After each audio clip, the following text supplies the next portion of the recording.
Hotman, aka Hotvine, sur Insta et Facebook. Donc là, on est chez moi, à Antony, dans le 92, quartier des Baconnais, enfin au Parvis plus précisément. Et je suis là avec mon gars Calvin. Voilà, alors c'est Calvin Hunson, qui est Calvin 92i sur Instagram, Facebook et tout ça. Et voilà, donc on est les Hot et Cal, le duo, sur scène, et on fait aussi des vidéos ensemble. Mais on est plus sur scène en tout cas. Vous êtes où en ce moment? En ce moment, en fait, on tourne un peu partout. On essaye de bouger un peu pas partout. D'accord. On a commencé au Paname. Ouais. Pour faire la première partie de Charlie Niobé. Et là, on essaie d'attaquer plusieurs scènes pour pouvoir Se faire les dents. Voilà, tout simplement. D'accord, vous êtes au début de votre projet artistique alors? C'est ça. Duo, ouais. Duo. Ouais, on a écrit plusieurs sketchs. On a fait des vidéos ensemble. On a plein de choses en écriture, mais qu'on doit mettre sur scène bientôt. D'accord, et est-ce que sur vos vidéos on vous voit tous les deux aussi? Ou est-ce que vous avez chacun votre canal?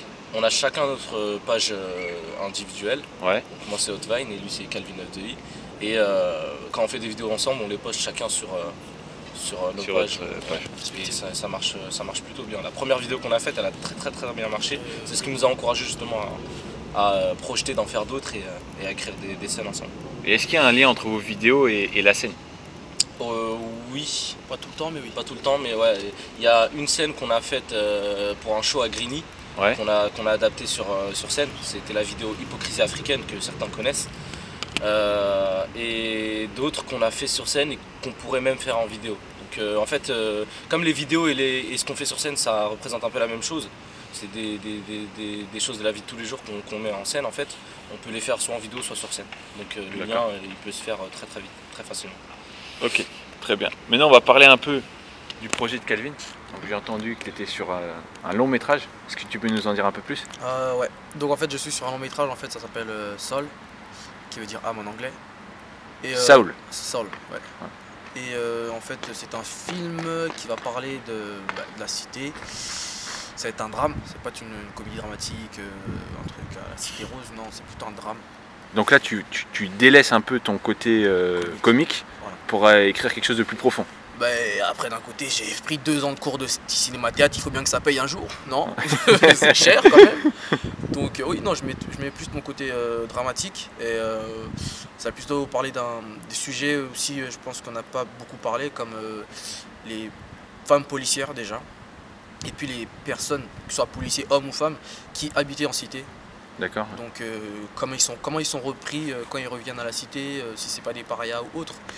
Et puis il y a aussi le même concept que vous avez à l'Almonais, ça veut dire qu'on vient d'une cité, ça veut pas dire qu'on est obligé d'être dans des trucs illicites. Ouais. On n'est pas obligé de réussir dans des trucs illicites, on peut aussi réussir en allant loin dans l'école, l'université, en se battant pour nos rêves. Je pense que ça ne veut pas dire qu'on est dans une cité que nos rêves sont morts. Ouais. On peut aussi réussir. Et moi j'aurais ce rôle-là du jeune petit frère qui est intelligent à l'école, mais qui allait sur les côtés quand il revient à la cité, on le regarde mal et on le prend pour un imbécile parce qu'il est intelligent, parce qu'il s'habille autrement, parce qu'il n'est parle pas dans les autrement. clichés, quoi. Voilà, il n'est pas dans le cliché, il veut réussir. Ouais. Mais le problème c'est qu'il y a la pression de la cité. Est-ce qu'il va faillir? Est-ce qu'il va s'en sortir? Ça sera dans le film, et j'espère que ce film sortira et que vous pourrez le regarder. Donc là tu es sur... le film il est complètement écrit? En fait on est en train de finir la fin là. Ouais. J'ai juste 2-3 pages à finir. Et là il est carrément bouclé. J'attends quelques productions. Donc s'il y a des productions intéressées par mon projet, j'espère que ça se fera. Et voilà, sinon c'est un projet qui me tient à cœur. Ça fait un peu 1 an et demi que je suis dedans. C'est une idée originale de Ghislain Sogo, donc un ami à moi. Ouais. Et je suis avec Paul-André Robin, réalisateur, et Hélène Moreau, une scénariste et réalisatrice aussi. D'accord. On est 4 sur le projet, 3. Et donc voilà, c'est un projet qui me tient vraiment à cœur, et j'espère qu'il y a des acteurs déjà importants qui ont accepté déjà de jouer. T'as le droit de citer des noms ou pas? Pas vraiment, mais il y a déjà des rôles importants que je peux... Jean-Claude Tran, qui est un ami à moi avec qui j'ai déjà tourné. D'accord. Et d'autres, je ne peux pas les citer parce qu'il y a des problèmes de contrat et tout Ouais, ça. ouais, d'accord. Mais là, concrètement, il manque quoi? Il manque les fonds pour lancer le tournage, c'est ça? Il manque la production. Il manque la production. Juste une production et le film, il pourra sortir en 2016 ou fin 2015. D'accord. Parce que c'est pas un gros budget que je demande. Il n'y a pas de cascade, il n'y a pas de truc à la Bruce Willis. Non, vous n'allez pas me voir sauter d'un immeuble. Ouais, c'est plus profond quoi. Ça va être des sentiments. Voilà, c'est vraiment du dramatique. C'est vraiment. En fait, on veut montrer des choses vraies parce que je pense qu'il y a plein de gens qui sont dans ce niveau-là. Il y en a plein qui vivent ça.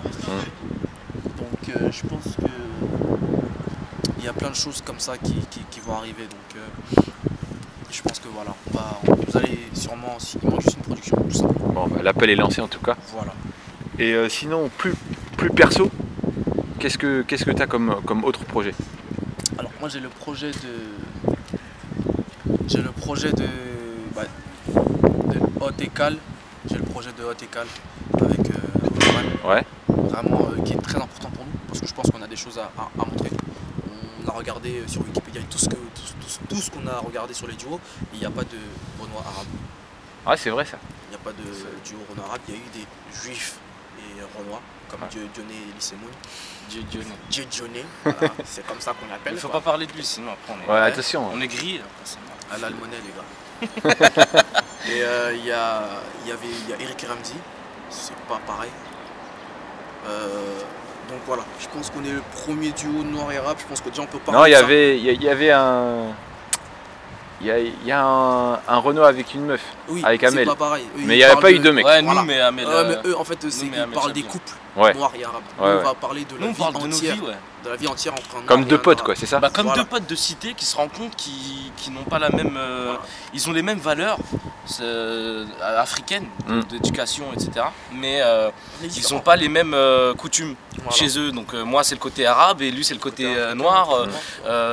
Parfois, ils ont la même religion. Parfois, il y en a un qui est chrétien et un qui est musulman, comme nous, par exemple. Et finalement, on se retrouve sur énormément de choses parce qu'on a grandi dans la cité qui a fait nos valeurs en fait. On a mixé les valeurs africaines, les valeurs religieuses et les valeurs de cité ensemble et ce qui donne parfois des situations super drôles. Comme la première vidéo qu'on a faite de un noir et un arabe, chacun ils se détestent en fait. Enfin les parents ne s'aiment pas, mais quand ils se voient finalement en fait ils s'aiment bien quoi. Et à la fin ils se rendent compte que finalement ils ont beaucoup de choses en commun et ces valeurs partagées, cette coutume, le manger de chacun, finalement on se retrouve avec presque les mêmes choses dans nos assiettes et c'est ça qui va faire un peu le fait que tout le monde va se reconnaître un peu dedans, tu vois.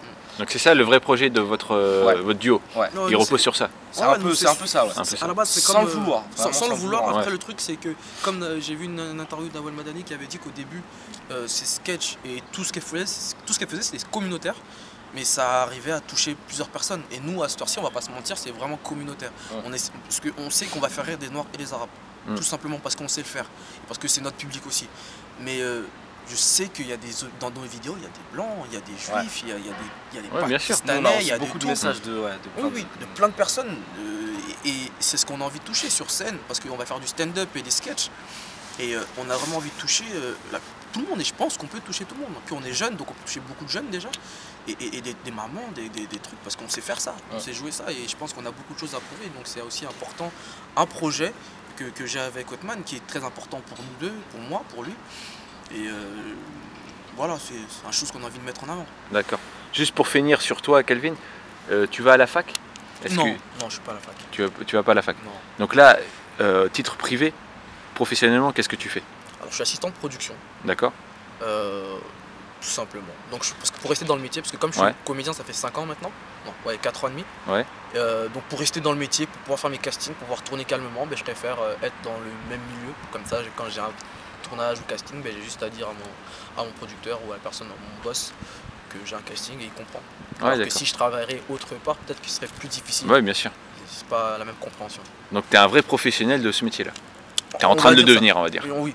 Après, ça me sert aussi en prendre des petits conseils parce que demain, demain nous on réussit, j'aimerais bien qu'on ait notre production à nous pour voir si on a un truc, ça rentre dans notre poche directement.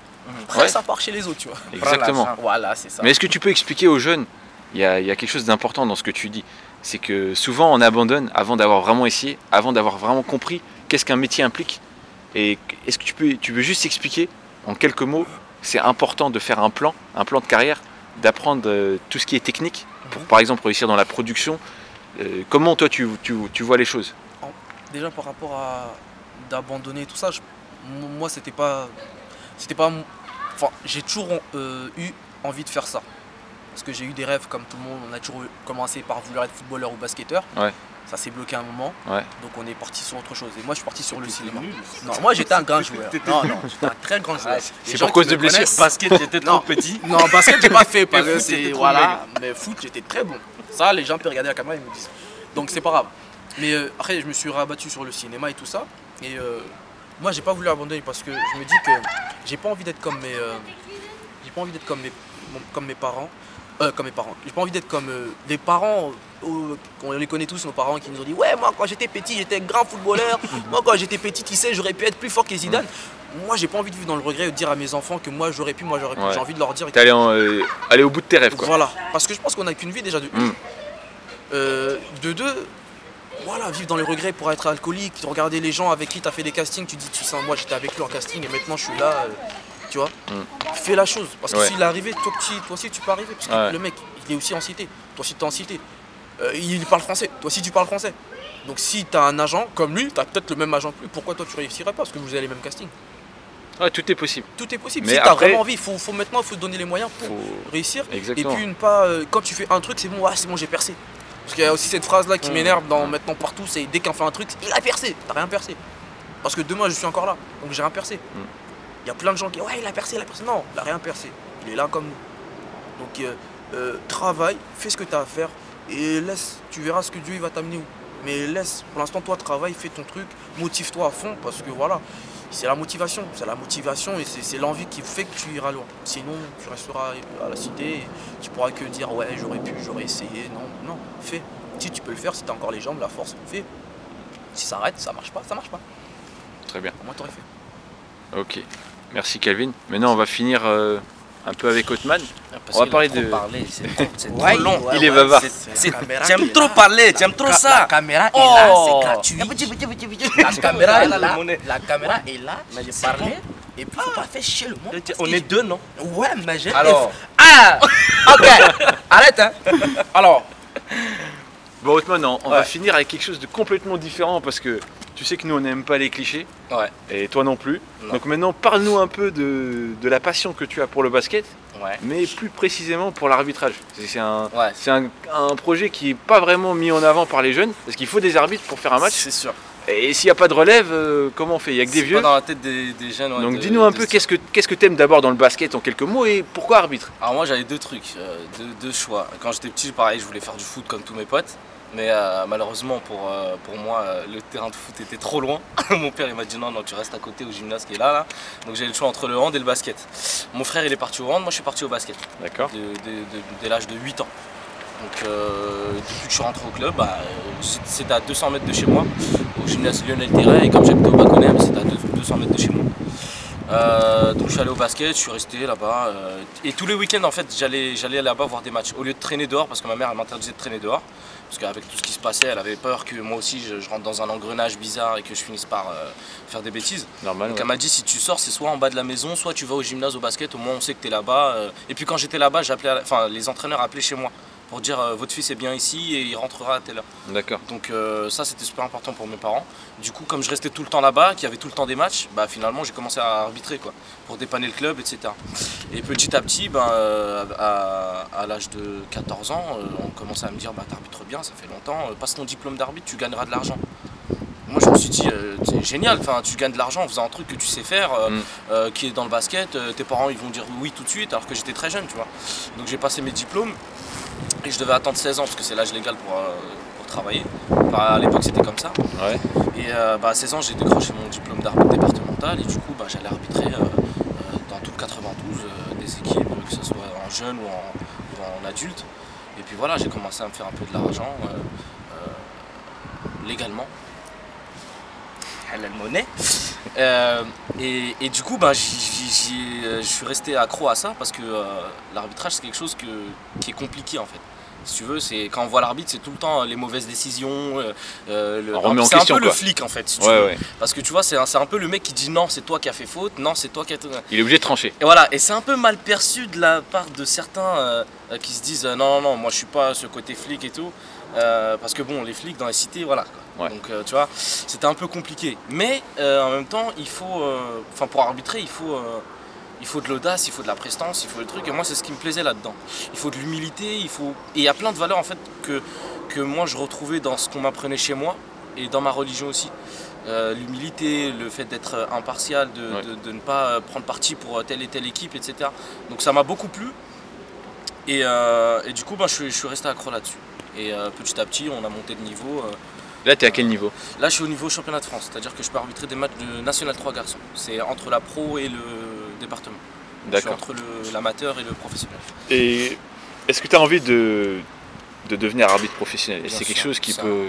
Ouais, c'est un rêve que j'ai depuis que j'ai commencé l'arbitrage en fait. D'accord. C'est un but que je me suis fixé. On m'a toujours dit vise le plus haut possible, au moins tu seras à un certain niveau. Et c'est ce que je fais aujourd'hui. Aujourd'hui, je suis dans des filières nationales pour monter encore de niveau, et tant que je peux monter, je monterai. Donc pourquoi pas, ouais. C'est un rêve de gosse, ouais. Ouais, bien sûr. Il faut aller au bout de ses rêves. Ouais.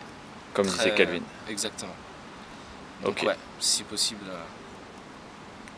Et c'est juste pour finir, parce que les gens peut-être connaissent mal le basket. Ouais. Arbitre de pro, tu peux en vivre ou ça se passe comment? Alors ouais, tu peux en vivre, sachant que c'est bien payé. Ouais. C'est bien payé, et puis tu peux avoir un boulot à côté. C'est ça qui est bien, parce que l'arbitrage c'est généralement le week-end. Ouais, ouais. C'est soit samedi soir, soit vendredi soir, soit dimanche.